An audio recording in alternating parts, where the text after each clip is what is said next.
welcome back to another amazing episode of the Power of Progression podcast.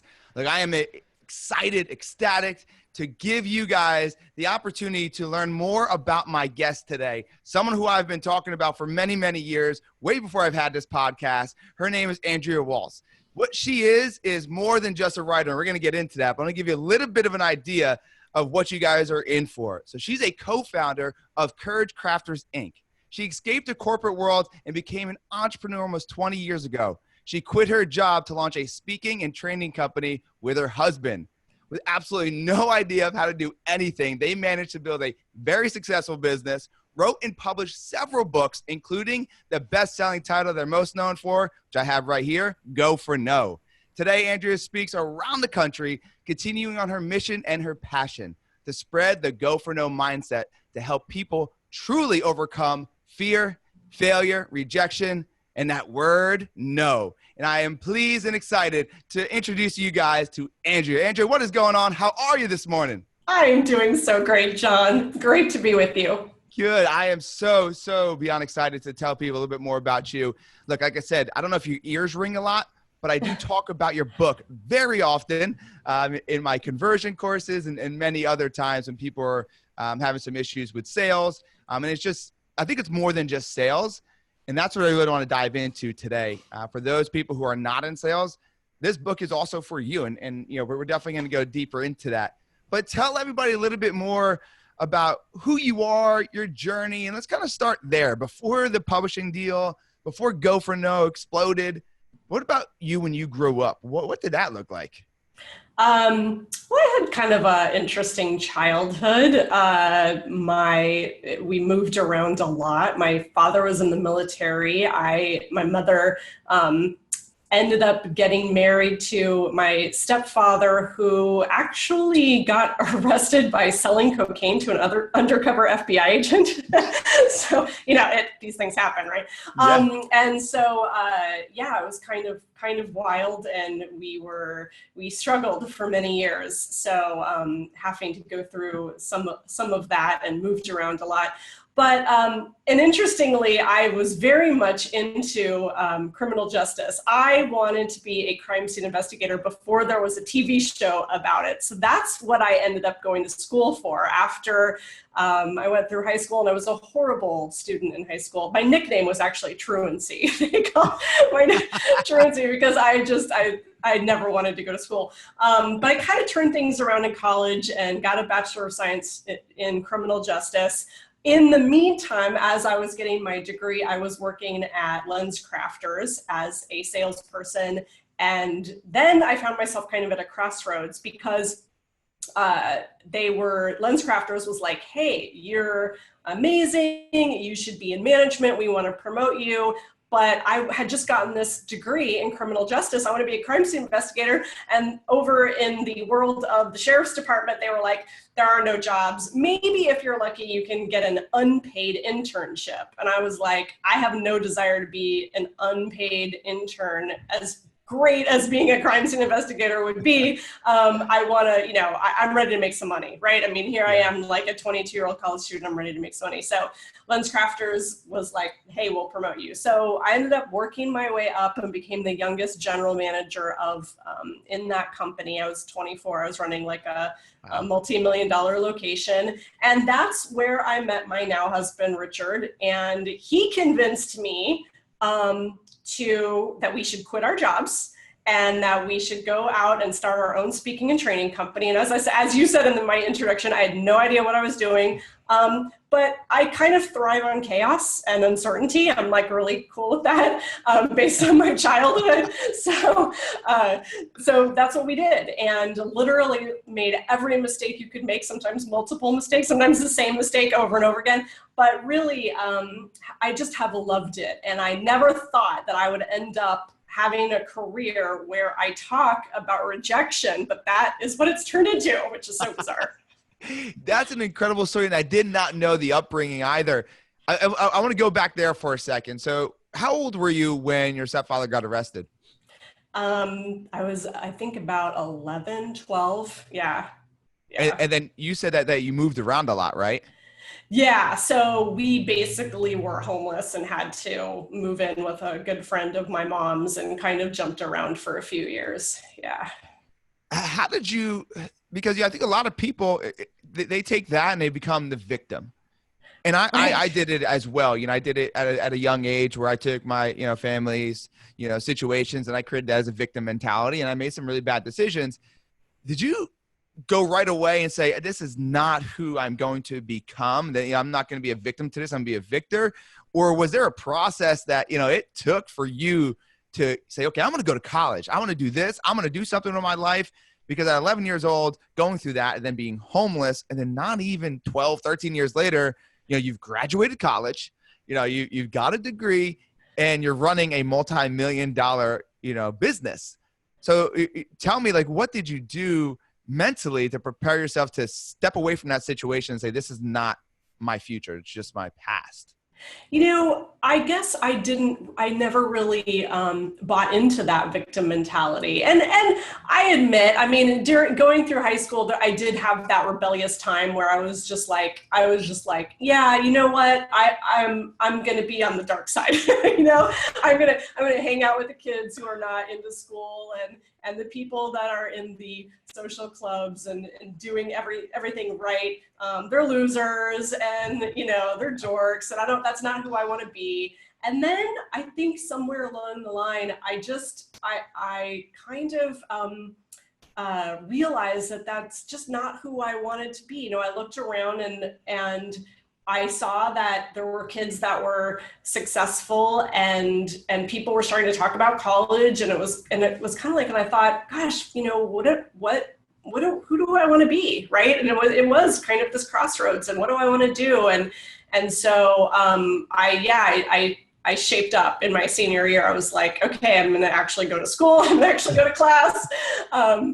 Just in the nick of time. Right, just seriously, just in the nick of time, yeah. Take geometry again for the second time so that I can graduate. And I also, my dad, who was in the military, was a good kind of grounding force during this time as well, because he's very disciplined, very much into education. So I kind of had him like this shadow kind of hanging over me, and I was like, I don't want to disappoint him. And so I feel like, John, I was lucky because some people don't have someone they have no one in their life, right? Yeah. And my mom was also a grounding force, but she was kind of dealing with her own stuff too, So sometimes we need just to have that one person who kind of expects something of us. And I had some of those expectations from my parents. So luckily I got my shit together. and you're right. When I got out of jail and I was living in a motel, I wanted to go back to doing what I was doing, which was the wrong things, making bad decisions and hanging out the wrong people. And I met my now wife. And in that moment of me trying to get rid of her because, me being selfish, I wanted to go. I knew if I had somebody that cared about me so much and I had somebody to look after, and I couldn't disappoint them. And so I tried to push that away like you probably did. But you did something I think everybody needs to listen to. You asked yourself a better question. You had said, what do I want to be? Who am I? And who do I want to be? And I think our life is proportionate to the questions we ask ourselves, just like sales, right? Sales, right. Our income in sales is proportionate to the questions we ask our prospects. And I think in life, it's the same exact thing. So you not realizing it, you ask yourself better questions, and look what happened. You got some better results. It's crazy, people, how this thing works.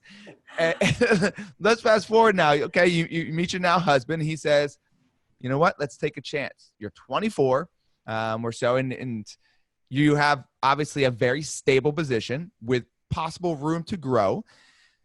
And he is the crazy one and says, let's go ahead and go all in. What did you decide? Like, I want to know what your mind was, what we were going through in your mind, but why you decided to go this route, the publishing, writing a book, because that wasn't currently what you were into, if I'm correct, right? Right. Well, it actually, one of my dreams, in addition to being a crime scene investigator, I think we all have, like, I think if you thought about it, there's like we all have different lives that we would love to lead, right?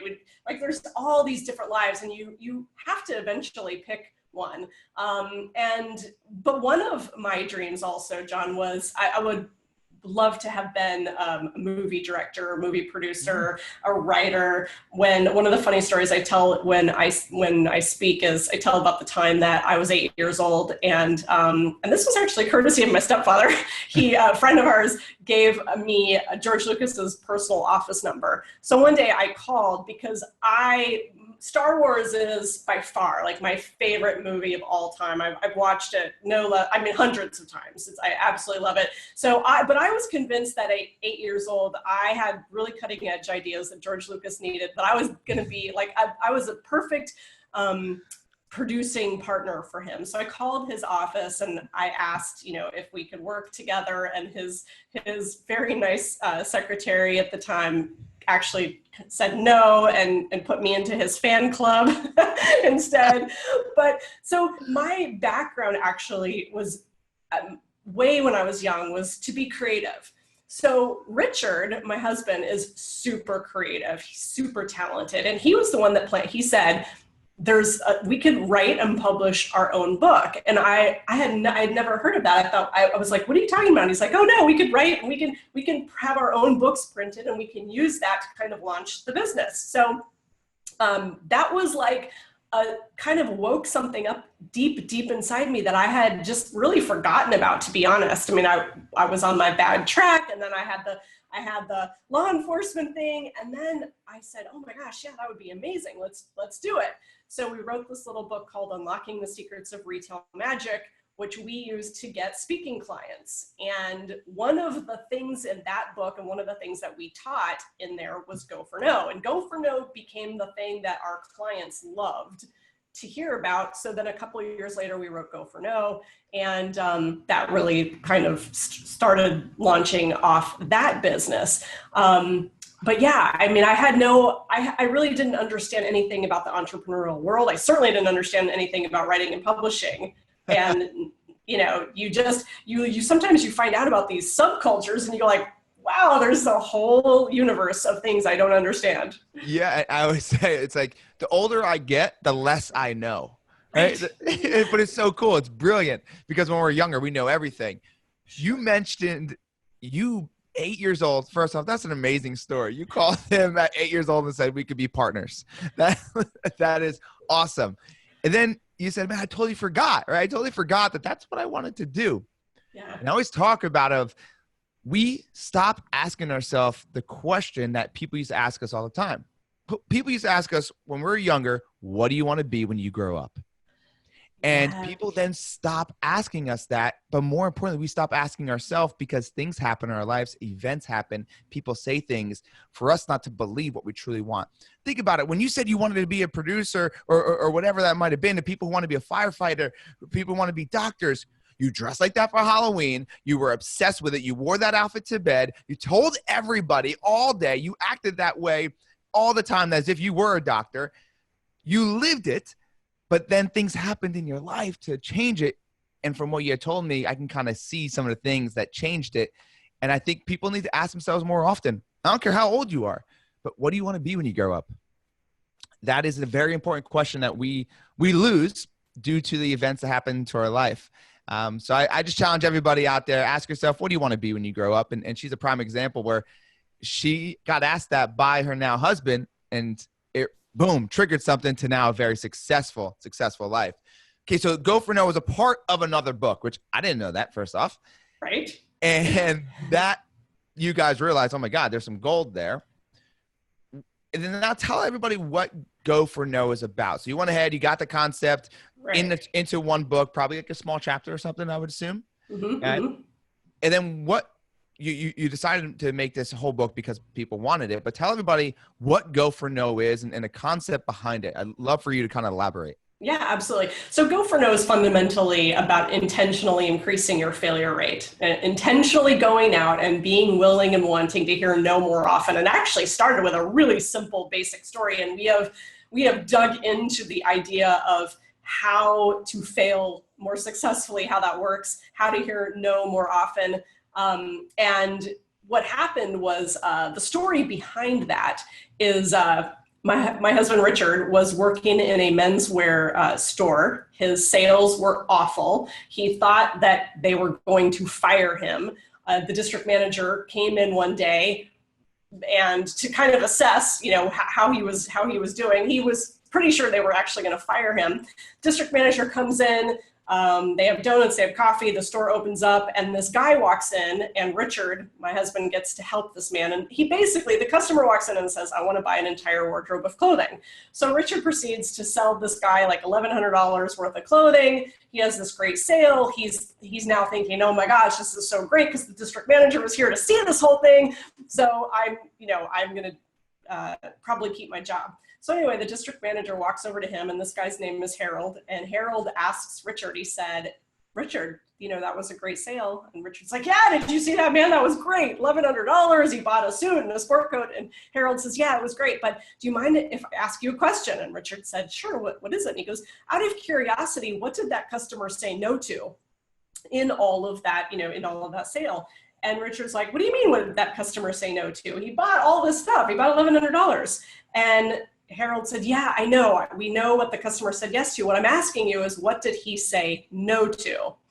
And Richard thought about it, and he said he didn't say no to anything. And then Harold said, then how did you know he was done?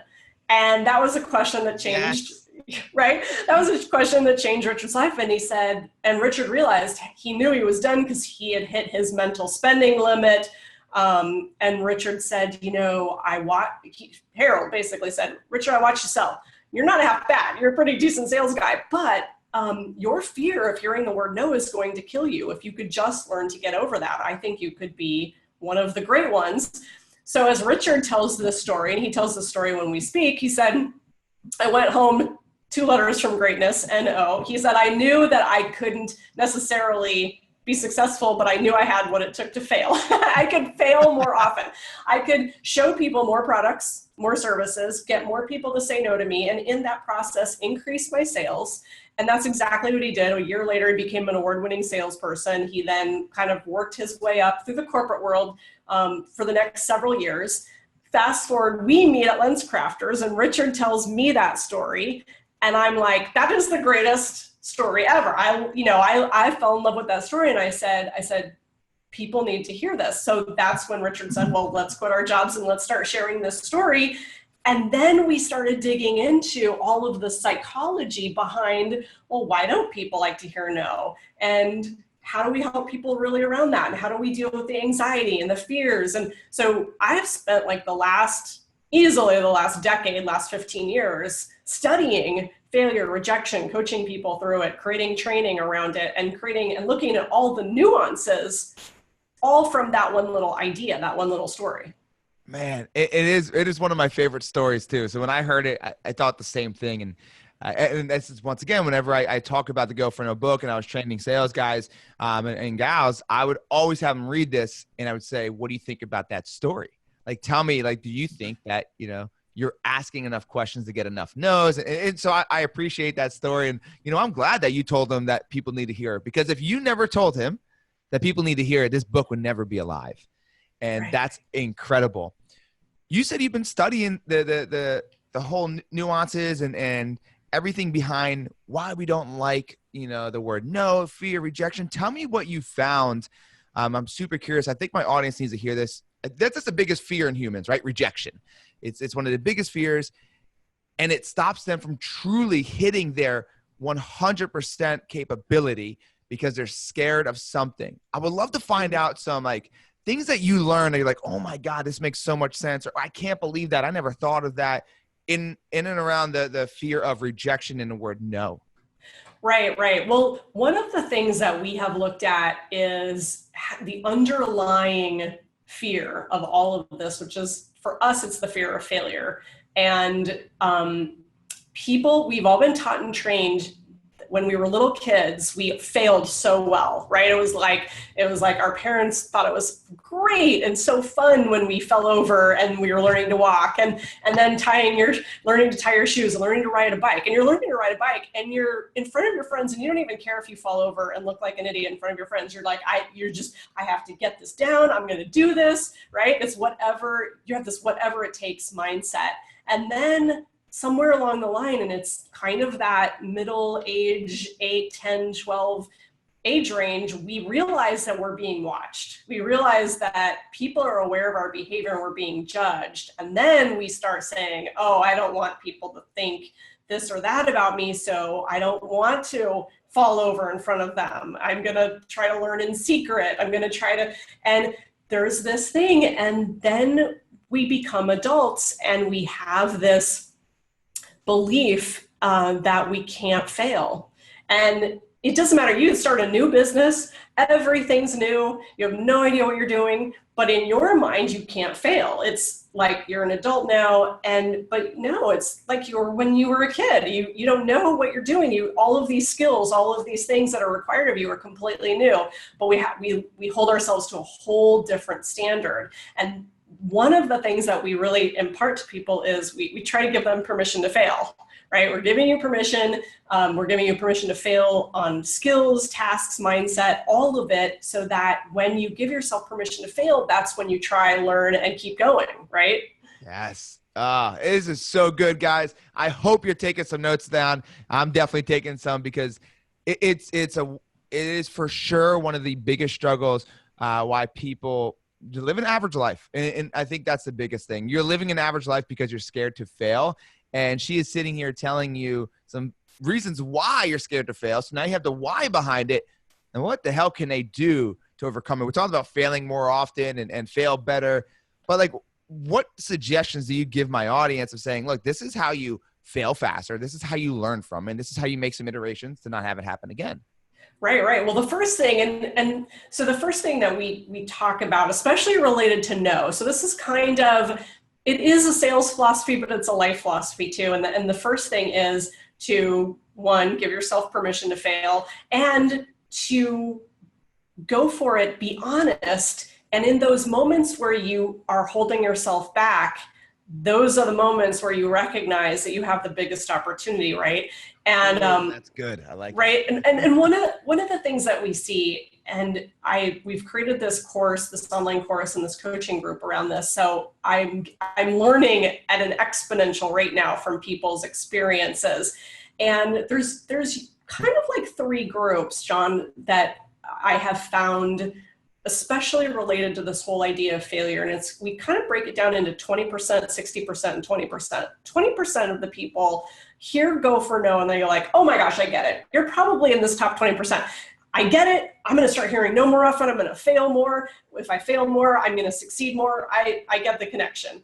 And then you have 60% of the people that still need to be challenged. They need to have that permission, and they need to be challenged and constantly pushed to say, hey, just do it. And so that's what we do a lot of, is just pushing people. And I tell people in our group, I said, if I were to tell you, get on the phone and I want you to make a call, and I want you to make this call, and you better get a yes. Like, you better get a yes. Now you're stressed and you're freaking out and you feel like you have to manipulate people, and you better be aggressive, and you better do whatever you can to get this person to say yes.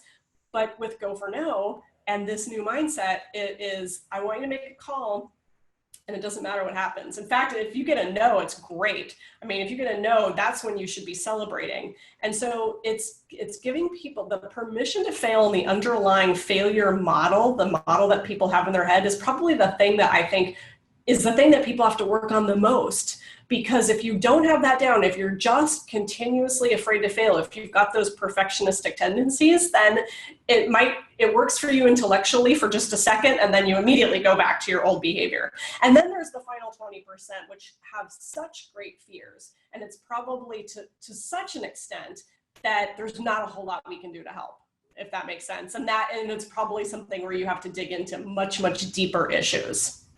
And that goes back to almost like the past, the mindset, the last 20%. And if you're listening to this, even if you're in the first, that 20%, it still sucks. Like, I'm going to be real. I feel like I am that 20%.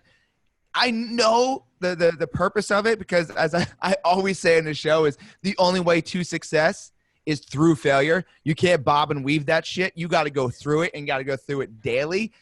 But it still sucks, but you understand the method behind it. And I think that's so brilliant the way that you put it. Do you have anything for that 20%? I'm just curious, anything that you say, this is the first step you need to do to at least get into that 60% for those 20%ers who are in that very bottom tier? The very bottom tier. The very bottom tier is really challenging. And they're the people that they've heard Go For No, they've read it, they've done a lot of training around it, and they still have a huge fear of taking action.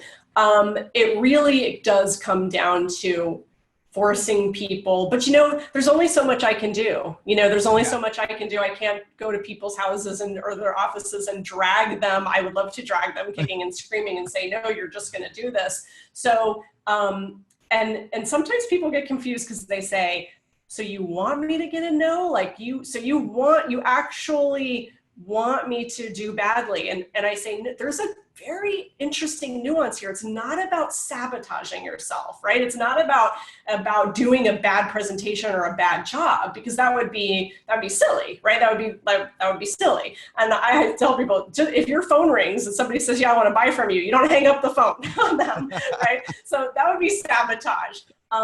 But what it is it's a true acceptance that you can fail and survive. And one of my favorite quotes from Jack Canfield is that confidence is built through successfully survived risk.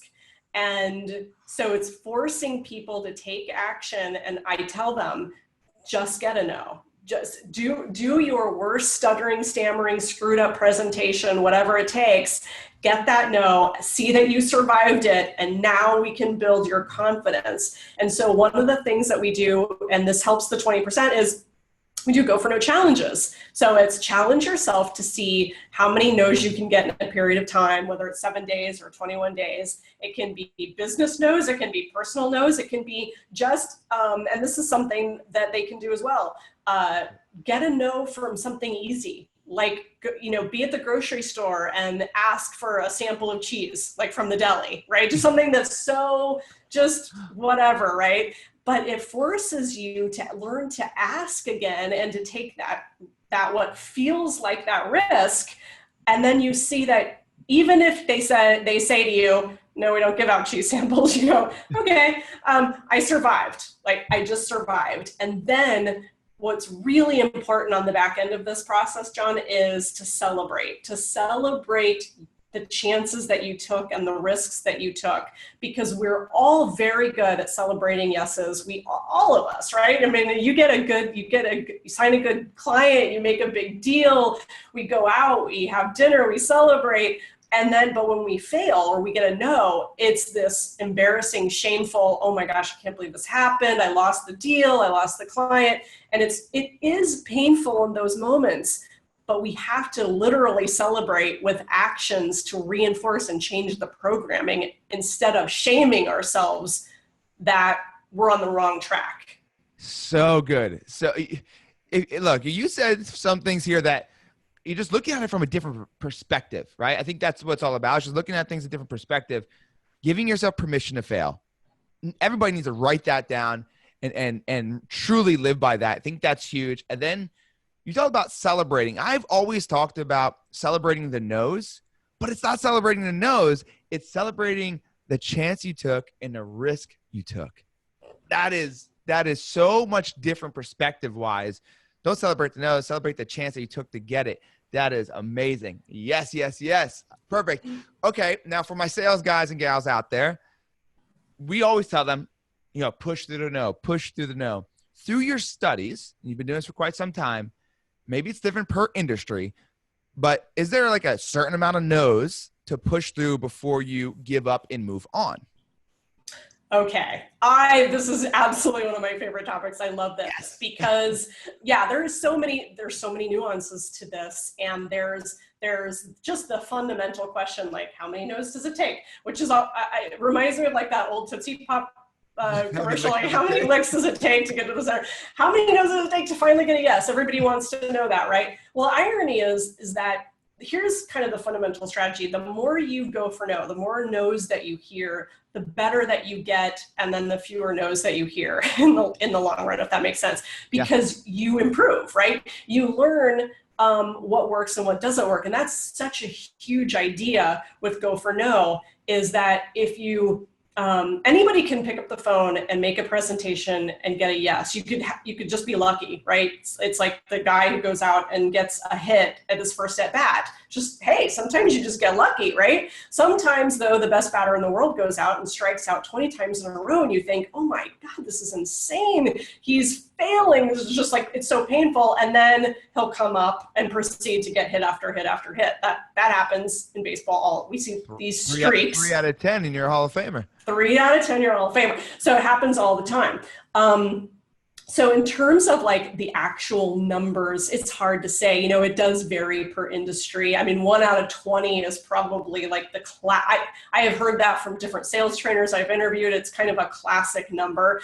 But I think the more that you can qualify your leads and you can make sure that you're talking to the right person, that is huge. That will definitely improve your chances. But the more that you go for no, that is where you learn where your skill gaps are. Because if you're just playing the numbers game and you're working on luck and you say, I'm gonna try to call the person that I think will say yes to me. Of all the people I've talked to in the last couple of weeks, there was this one person and I think they're my golden shiny yes. So you make the call and you get the yes, right?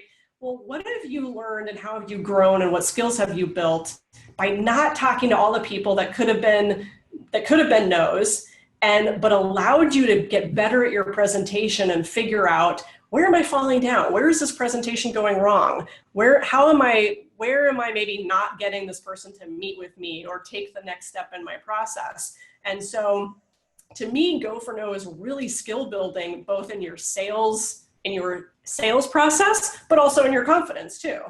Yeah. And confidence is a skill that you could build when you master your craft, and you beat on it hour after hour after hour. People must realize that confidence isn't something that, you're going ahead and this person has and this person doesn't. Everybody has it, but that person who you're saying has it has a craft that they're mastering and they're building on, and they're, if it's sales, they're role playing and they're putting themselves out there. And I think that's a big piece that people are missing, is that I just don't have the confidence. Well, you can, and because it's a skill, right? Which is a phenomenal thing. Go For No has helped so many people. But I'd like to know, people that are doing it, is there a process they have to track their no's? Because, just having a no, and having no tracking behind it, it's hard to really see if it's working, how many no's, as we talked about before, it takes. How do your clients track, or people that read the book track no's? Absolutely. You've got to, so important. And this kind of goes back to your question, like, well, how long does it take? And when should you quit, right? When should you give up? That's another important conversation, because persistence with Go For No is so huge. No doesn't mean this. One of the things that we say all the time, no doesn't mean never, no means not yet. And a really good no is okay though. Good no is better than a bad yes also. And so you do need to track your no's, because you want to see how you can take those no's to a yes. And that requires persistence, and that requires follow-up, and it requires tracking. So kind of a fun, one of the people in our Go For No group I think he's involved in landscaping or something like that. And he will stand out in front of the Home Depot and he'll talk to like 200 people a day. And he gets no after no after no. But now that he's going for no and he's kind of counting and tracking his no's have exploded, but his yeses have exploded too. He's just gotten more yeses because he's telling his story to more people, right? Yes. And so that, I think, tracking your no's, most people that we teach, I thought people would be like really into technology and stuff. People are using pieces of paper or just counting them in their head and trying to get, 10 no's a day or whatever.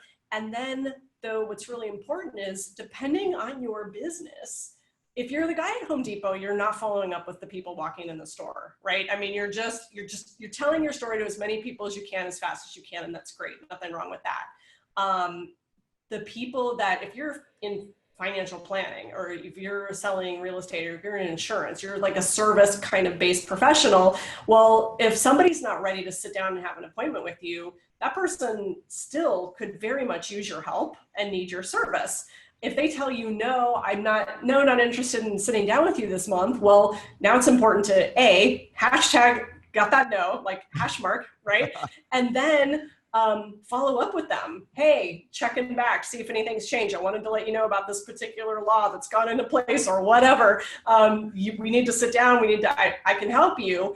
It's that follow-up is so huge. And you might talk to somebody 5, 6, 10 times in different ways, be creative, and finally turn that no into a yes. Follow-up's a game changer. That is where the money is at. I couldn't agree more. It also gives you an opportunity to get more no's. Right? Absolutely.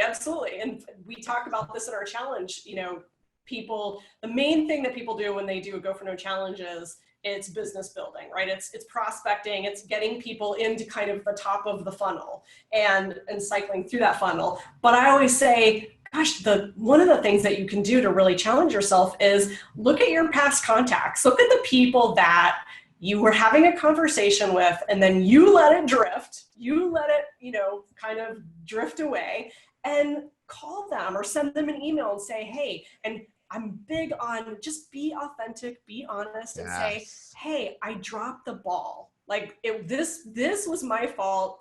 I am kind of pursuing you. That's how I look at it from a sales standpoint.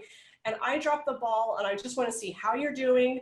Did you ever sell your house? Did you ever, buy the car? Whatever it is that you sell, did you ever do that? And if not, I'd love to kind of pick up where we left off and see if I might be able to help you.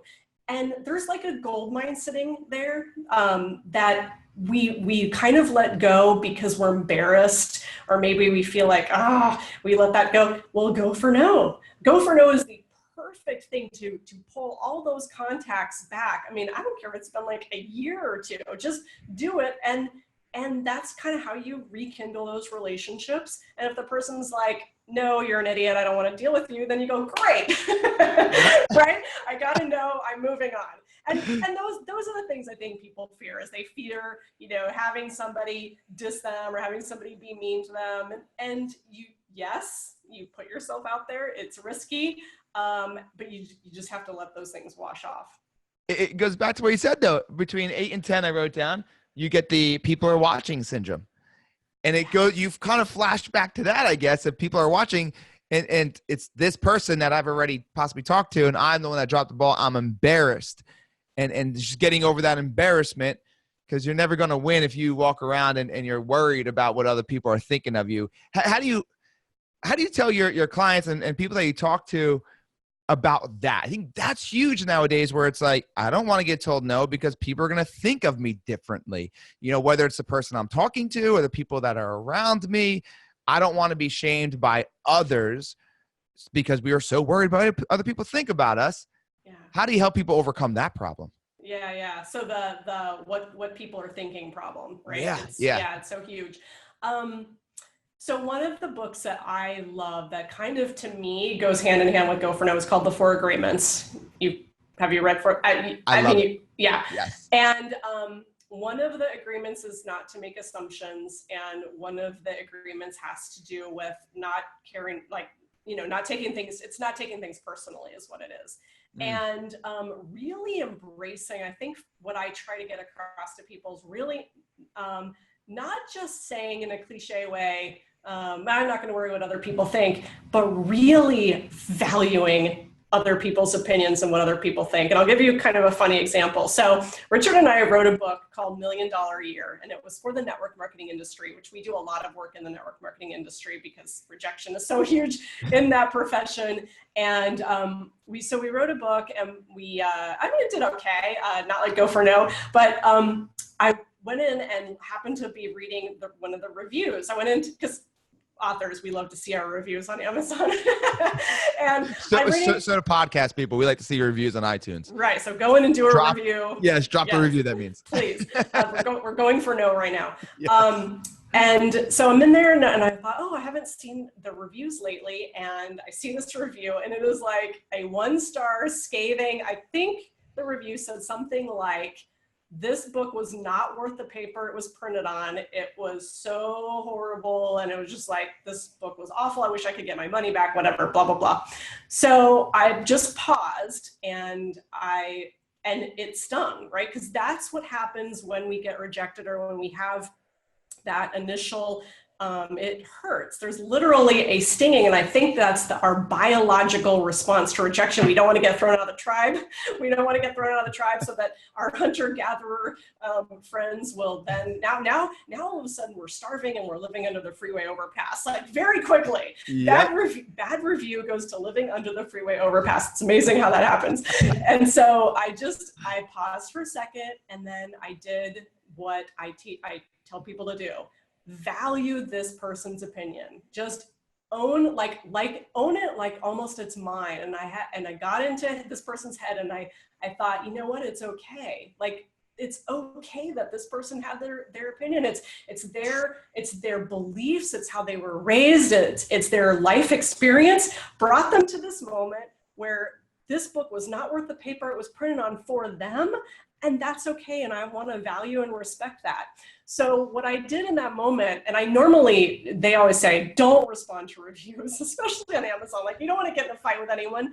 But I decided, for whatever reason, I said, I'm just going to write this person back. And I said, hey, thanks for reading the book. Thanks for the review. I said, I totally understand because, and then I gave an example. I said, Richard and I went and saw Crouching Tiger, Hidden Dragon, which is a movie from like 15 years ago.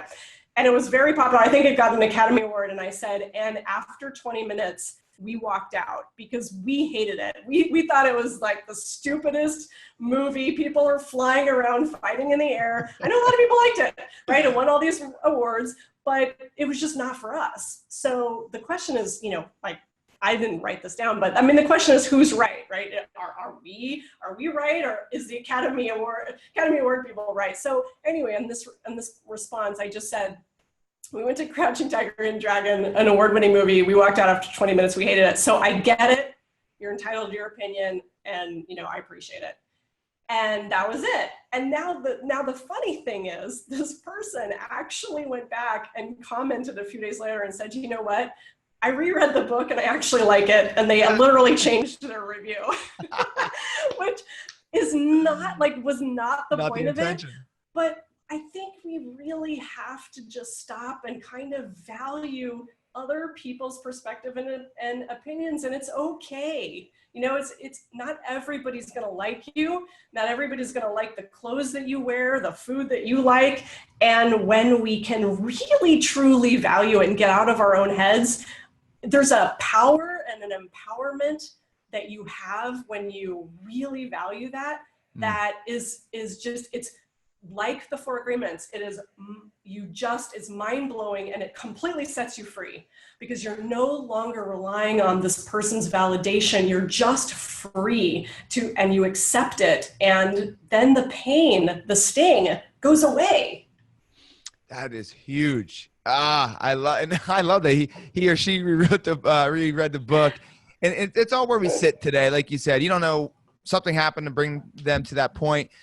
It goes back to the saying, first off, you can't try to please everybody, so don't, and be okay with that. Some people are going to love you, some people are going to hate you, but you have to realize that if you try to please everybody, you're not going to please the most important person, which is yourself in the end. And people they're going to hate you for certain things that just don't align with them. And that is okay. That is fine. Just don't put like care about their opinion, but don't put weight in it to think about it all day to stop you from doing the things you know you need to do. I love that. I want to chat real quick before we wrap up. So you wrote this book. You had no idea what you were doing in the beginning. Now, obviously, you do. You're starting a little publishing company that's going to be huge. Right. I already know it. And you've written several books. If somebody wants to write a book right now, whether it's about their life, it's about a certain topic, what is the best practice for them to start? And number two, what are the biggest things to watch out for where most people fail? Oh, okay. Good questions. Good questions. So our publishing company is called Success in 100 Pages, and we are big proponents of short, niched books. And so the very first thing that you have to think about when writing a book is your purpose. Write down the top 3 reasons why I'm writing this book. And it could be to increase your credibility and authority.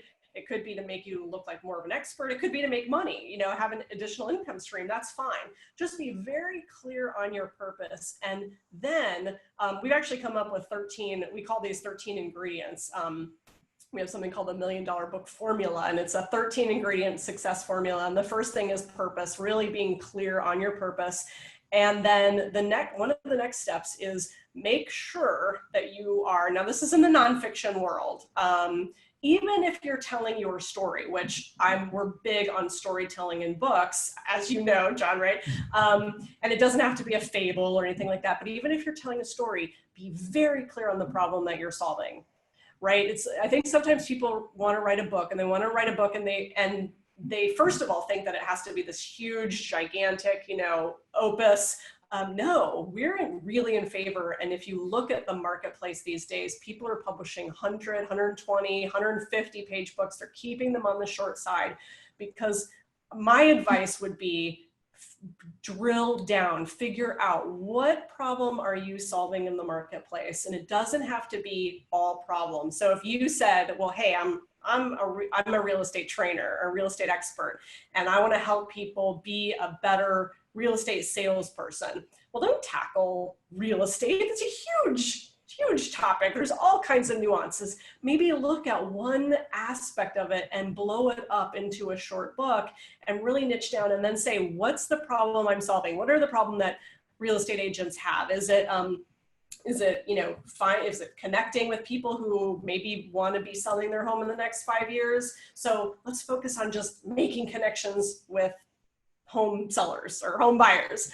As you can see, I'm not an expert, but we get it though. Yeah. Yeah. So you see what I'm saying.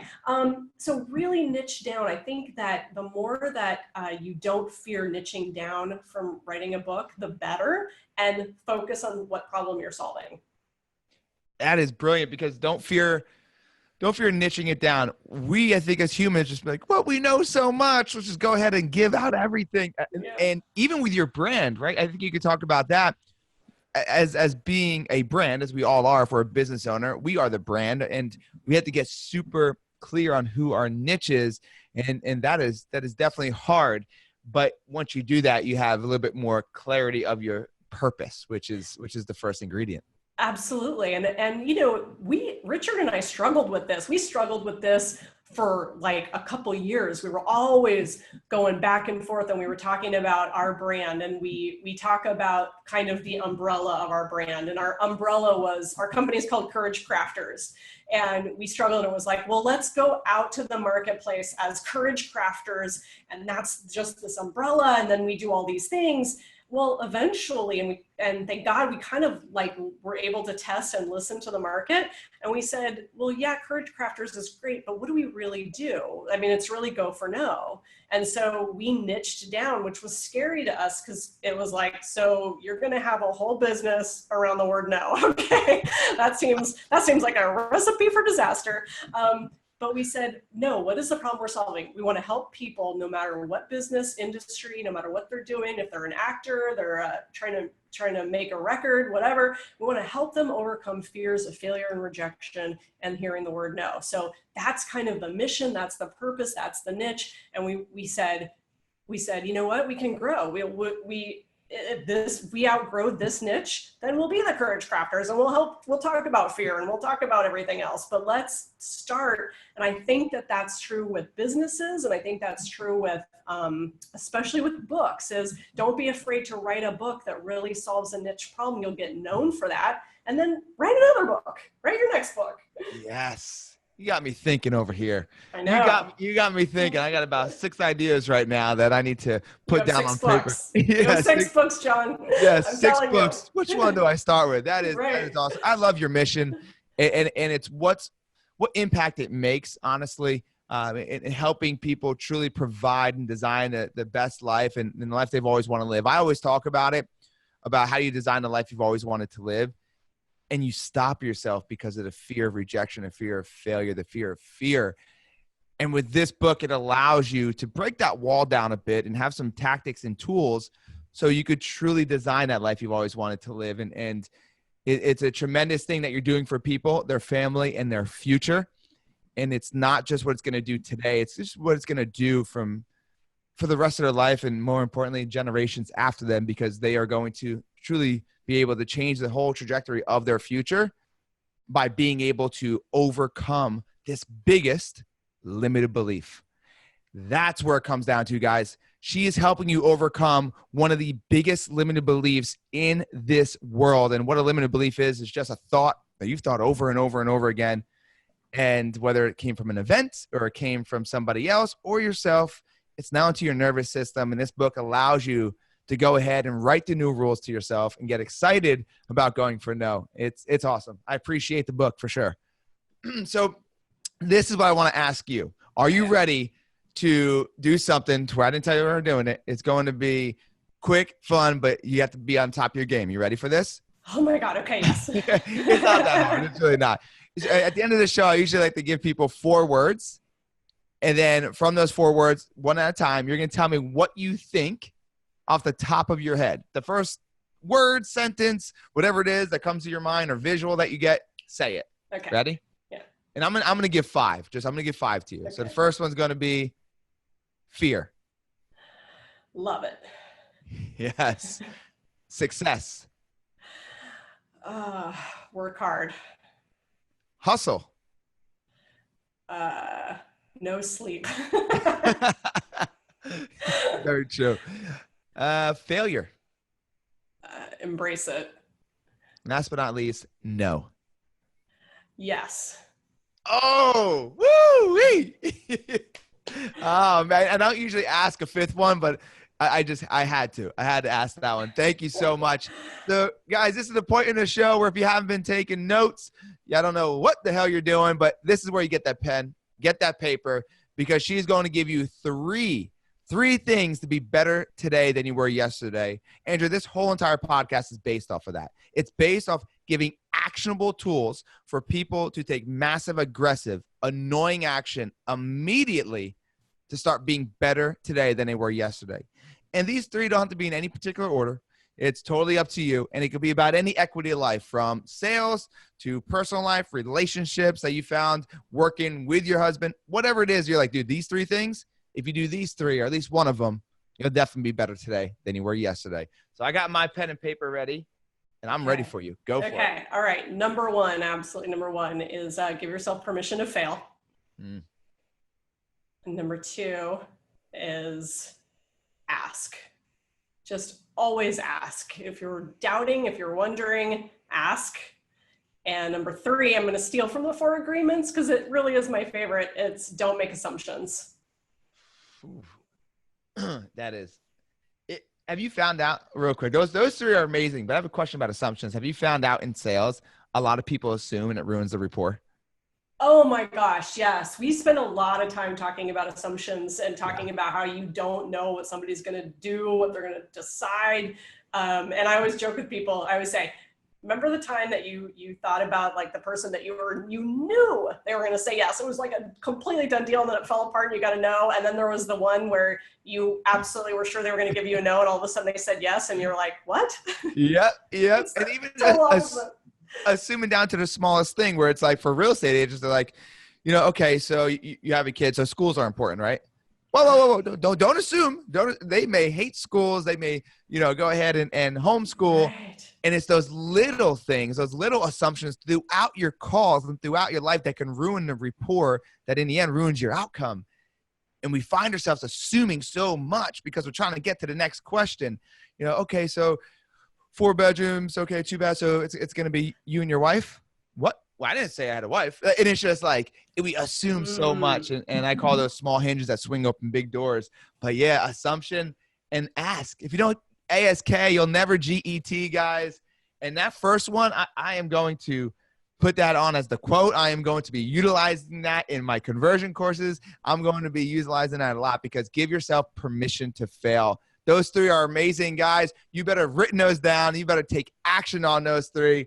Look, I am so appreciative of you taking some time out today to jump on here. Can you tell everybody where they can find you, creep on you, stalk you, and what you have coming up? Yeah, stalk me at Go For No. I'm at Go For No, GoForno on Instagram, which is where we connected. John totally went for no by messaging me on Instagram. Yes. Facebook, Go For No, Twitter at Go For No, and goforno.com. Perfect. Do you have any speaking engagements coming up? I'm really excited. Most of them are private, like corporate events, but next April, I am part of a sales conference called Outbound with, nice. Jeb Blunt. He wrote a book called Fanatical Prospecting, and he just came book. out. So they asked me to be a part of it. I was super honored. Yeah. And what date is that in April? Do you know by chance? I think it's like April 26th to 28th in Atlanta. See, I was going to try to get you over to my retreat in Destin, but it's April 27th. But you know what? It's okay. You can go hang out with those guys. We'll hang out by the beach. I'm in Atlanta every other week or every other month. So we'll definitely connect at a later date. I appreciate you so much, guys. Go follow her. Go for no every single day as much as you can. But for real, reach out to her if you have any questions. She's trying to impact your life, not just if you're in sales, but trying to impact your life by overcoming one of the biggest limited beliefs we have. Make sure you go follow her. And anything else you want to leave them? Any last words of wisdom or advice? I guess just John, well, first of all, thank you for having me. It was super fun. So I shared a lot on this podcast that I never talk about. So something about you. But I think it's just, Go For No really is a life philosophy. You're so right. It's not just about sales. I believe, Richard and I say there's virtually nothing you can't achieve if you're willing to hear no often enough. So just try to remember that. Yes. Guys, I hope you got as much value as I did out of this. And thank you so much for what you just said. That means a lot. I'm glad you opened up and we're vulnerable. Your vulnerability helps others to be vulnerable and tell their story. And I do appreciate it. And so does everybody else listening. Make sure, guys, like I said, go follow her, go obsess over her content, go get the book. Stop waiting right now. As soon as this thing ends in the next 2 minutes, after you go ahead and subscribe, you go ahead and write the review about how great she was, and then you share this thing out that changed somebody's life. Then I want you to go ahead and order that book. You guys could find it on Amazon. You guys could find it in Barnes & Nobles, I'm sure, probably everywhere. There's probably in airports. Real quick, though, do you suggest picking it up? And this is obviously depending on the person, but is there like a method that like you need to pick it up and feel it in your hands, or you can go ahead and listen to it on Audible? Audible seems to be, people love listening to it. I think we've sold like 50,000 audio versions of this book. So I think it really comes down to if you just don't have time to read, then absolutely listen to it. But and I'm still an old school paperback person myself, so. And it's such a small book with such a big impact, right? Like, I love that. I'm going to tell you guys right now how many pages it is. It is 70 pages, 73, 74, altogether about 74 pages. Mm-hmm. And it's not just 74 pages of like small lettering or anything like that. It's 74 pages with, good size lettering. So it's not really small, crammed in a bunch of words. And there's a bunch of different, bold words in there. So what I'm telling you is that whether you pick it up or you go to Audible, it will not take you that long to go ahead, read it or listen to it, and then implement it and change your life. I know when you download a book and it says 12 hours, that sucks because it just overwhelms you. I've been there. I'm doing one right now, and it overwhelms you. This book right now, if you probably go ahead and order it and get on Audible, and you shut out the world for the next 90 minutes, listen to it on 1.5, I'm sure you can get through a majority of that book and have tons of takeaways, implement, and go for no. Thank you so much once again. And guys, go follow me at Real John Marrone. Find me on my website, www.johnmarrone.com. But that's all I have for today. I'm so glad that she dropped this value and these nuggets on you. And until next time, guys, I'll see you on Tuesday. But make sure you guys keep creating the ultimate version of you and go for no, baby. Let's go.